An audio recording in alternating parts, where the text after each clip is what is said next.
Hare Krishna devotees, welcome to our Srimad Bhagavatam Stutis series. Today's shloka is shloka number 36 of chapter 13, the appearance of Lord Varahadev from Canto 3. Sraktunda asit sruva ishanasayor. Sraktunda asit sruva isanasayoho. Idodare chamasah karnarandre. Idodare chamasah karnarandre. Prashitramasye grasane grahastute. Prashitram masye grasane grahastute. Yacharvanam te bhagavan agnihotram. Yacharvanam te bhagavan agnihotram. Word for word meaning, translation and purport by His Divine Grace, Srila A.C. Bhaktivedanta Swami Prabhupada, Srila Prabhupada ki Jai. Jai. Srak, Srak, the plate for sacrifice.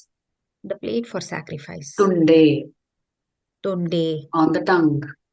on the tongue. Asit, Asit, there is. there is. Shruvaha, Shruvaha, another plate for sacrifice. another plate for sacrifice. Isha, Isha, O Lord. O Lord. Nasayoho, Nasayoho, of the nostrils. of the nostrils. Ida, Ida, the plate for eating. the plate for eating. Udare, Udare, in the belly. in the belly. Chamasaha, Chamasaha, another plate for sacrifices. another plate for sacrifices. Karnarandre, Karnarandre, in the holes of the ears. in the holes of the ears. Prashitram, Prashitram, the plate called the Brahma plate. the plate called the Brahma plate. Asye, Asye, in the mouth.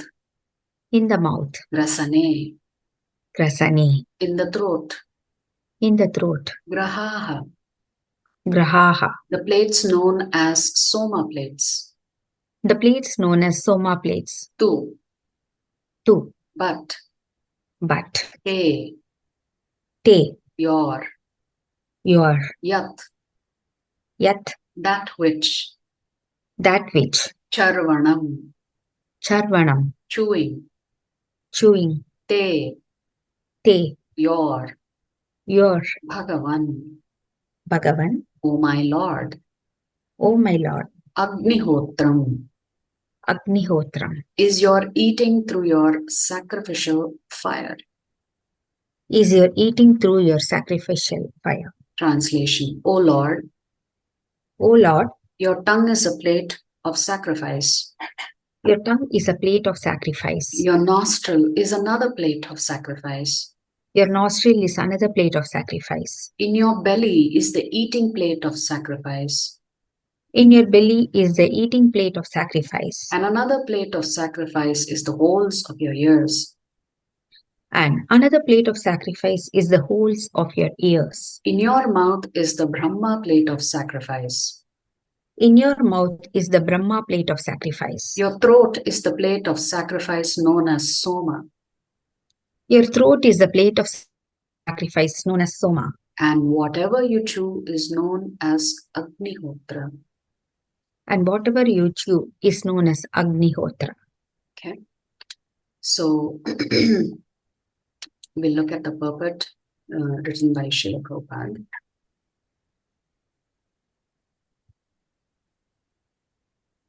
So this is Shloka 36. The Vedavadis say that there is nothing more than the Vedas and the performances of sacrifice mentioned in the Vedas. They have recently made a rule in their group to formally observe daily sacrifice. They simply ignite a small fire and offer something whimsically, but they do not strictly follow the sacrificial rules and regulations mentioned in the Vedas. So as we were discussing yesterday, these kind of sacrifices are in name only. They really don't understand the full purpose and ultimate goal beyond these Vedic sacrifices. But such kind of people are quite happy just being engaged in mere rituals without understanding the deeper context. It is understood that by regulation there are different plates of sacrifice required, such as Srak, Sruva, Barhi, Chaturhotra, Ida, Chamasa, Prashitra, Graha, and Agnihotra. One cannot achieve the results of sacrifice unless one observes the strict regulations. So even if you want to get something out of these yajnas or sacrifices, then you have to be very strict about what all needs to be offered into the fire. Therefore, Prabhupada is saying that one cannot achieve the results of the sacrifice unless they are following it very, very strictly. In this age, there is practically no facility for performing sacrifices in strict discipline. In the sense Prabhupada is saying, these kind of sacrifices, actually, if you look at chapter 3 and chapter 4 of the Bhagavad Gita, in chapter 3, the Lord talks about that work must be done as a sacrifice for the pleasure of Vishnu. Otherwise, this kind of work will cause bondage. Therefore, the Lord encourages Arjuna to perform his prescribed duties for the Lord's satisfaction.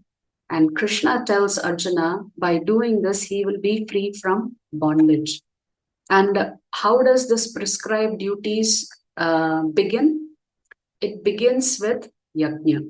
Because in the 10th shloka of the 3rd chapter of the Bhagavad Gita, the Lord says that when creation began, the Lord himself set forth creatures of men and demigods, and there's a symbiotic relationship between the Jivatmas and the demigods. So the Jivatmas are supposed to do sacrifices for the pleasure of the demigods, and the demigods will supply them with whatever their basic requirements and needs are. Along with that, the Lord said, whenever you're doing yajna, anyway, I am yajna purusha, therefore I accept all of the sacrifices. The demigods get their respective portions. So the Lord says, this is the way I have set it up. This whole creation is based on yajna, sacrifice. If yajna is not performed by the jivatmas, then they are going to encounter a lot of troubling situations. So if we want to be happy with just the basic requirements, we are required to perform the yajnas. And then the Lord says in the 11th shloka, when the devatas are pleased with our yajnas, they will also try to please us. And therefore, in cooperation between the men and the devatas, the Lord says prosperity will reign. That means yajna comes from your prescribed duties. From yajna come the rains. From rains come the grains. And in this way, the jivatmas are sustained. Therefore, everything should be offered to the demigods as a sacrifice. But ultimately, the acceptor of that sacrifice is Lord Vishnu. Then when we come to the 4th chapter of the Bhagavad Gita, there is a whole list of sacrifices that the Lord is talking about. How the yogis perfect themselves, how the brahmacharis perfect themselves, how the householders perfect themselves, all through various type of sacrifices. Ultimately, the Lord says in chapter 4 of the Bhagavad Gita, that those who want to achieve self-realization through learning how to control the mind and the senses, they offer their mind and senses to the Lord. And in this way, they achieve their ultimate goal. So therefore, Prabhupada is saying here that in Kali Yuga, there is no facility for performing sacrifices in strict discipline, because first of all, you need brahmanas who are actually brahmanas and not caste brahmanas. You need pure materials to offer into the fire, and you need the funds to perform these elaborate sacrifices. So Prabhupada is saying, therefore in this age of Kali, there is a stricture means rule, regarding such sacrifices. It is explicitly directed that one should perform Sankirtana Yajna and nothing more in Kali Yuga. The incarnation of the Supreme Lord is Yajneshwara. And unless one has respect for the incarnation of the Lord, he cannot perfectly perform sacrifice. In the 17th chapter of the Bhagavad Gita, the Lord concludes the chapter, Shloka 28, by saying, any yajna, dana or tapa done without faith in the Supreme Lord will not yield any results. It will remain asat, which means the results will be temporary. So, in other words, taking shelter of the Lord and rendering service unto Him is the factual performance of all sacrifices as explained here. Different plates of sacrifice correspond to the different parts of the body of the Lord's incarnation. In the Srimad Bhagavatam, 11th canto, it is explicitly directed that one should perform Sankirtana Yajna to please the Lord's incarnation as Sri Chaitanya Mahaprabhu. This should be rigidly followed in order to achieve the result of yajna performance. So what is the shloka Prabhupada is referencing? In the 11th canto, 5th chapter, 32nd shloka, where the shloka goes as follows: Krishna Varnam Tvisha Krishnam Sango Pangastra Parshadam Yajnai Sankirtana Prayaihi Yajantihi Sumedhashaha.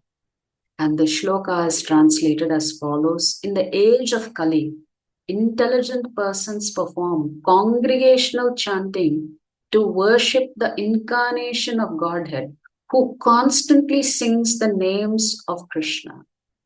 Although his complexion is not blackish, he is Krishna himself. He is accompanied by his associates, servants, weapons, and confidential companions. So the reference to weapons here in canto number 11 is the weapon of Harinam. Therefore, in our society, we call the holy names of the Lord as Harinam Prabhu. So Lord Krishna is known as Yajneshwara. He is the ultimate beneficiary of all sacrifices. So it is the principle of this yajna or sacrifice that is actually sustaining the entire material world. So you may ask a question. If Krishna has said in chapter 3 of the Bhagavad Gita that we must perform sacrifice for the pleasure of the demigods and for his pleasure, Lord Vishnu's pleasure, why is it in Srimad Bhagavatam 11th canto, 5th chapter, 32nd verse, it says we only need to do Nama Sankirtana Yajna? When we do Nama Sankirtana Yajna, because that Nama Sankirtana is pleasing the Lord, when the Lord is pleased, his devotees are automatically pleased. Therefore, the Devatas also get the credit for us chanting the holy names of the Lord because they are happy that we are worshipping the Lord. So here in this particular shloka, it is just a allegorical comparison being made of different parts of the body of the Lord representing different types of plates of sacrifices. So in Kali Yuga, the yajna comes in the form of Sankirtana Yajna. In Chaitanya Charitamrita, there is a statement that says, Sri Chaitanya Radha Krishna Anya. So when we chant Hare Krishna, Krishna Krishna, Hare Hare, Hare Rama, Rama Rama, Hare Hare, we are performing yajna. Which personality of Godhead is pleased when we chant the Hare Krishna Mahamantra? It is Sri Chaitanya Mahaprabhu. So the Hare Krishna Mahamantra is a perfect representation of Sri Chaitanya Mahaprabhu, which is Radha and Krishna together. So when we do other types of yajna, we may be doing it out of a sense of duty. But in the Krishna consciousness movement that we are also fortunate to be a part of, Srila Prabhupada had two purposes primarily. One is we have to impart this Yuga Dharma to all Jivatmas. which means we must instigate all Jivatmas, specifically all the human beings, to simply chant the Hare Krishna Mahamantra. So this is imparting spiritual education to all of them. So the king of all education is the chanting of the holy names of the Lord. And when someone chants the holy names of the Lord, even if they don't take initiation, even if they may not practice the four regulative principle, even if they are not chanting 16 rounds every day, in their next life, they will pick up where they left off and come deeper into the path of Bhakti Yoga. And then they will understand, I am not this body. Then they will understand that they are eternally the servants of the Supreme Lord. And once they've understood that, they will perform Bhakti Yoga, devotional service. See, every Jivatma is so important to Krishna. Our duty is twofold. One is we have to take care of our own sadhana.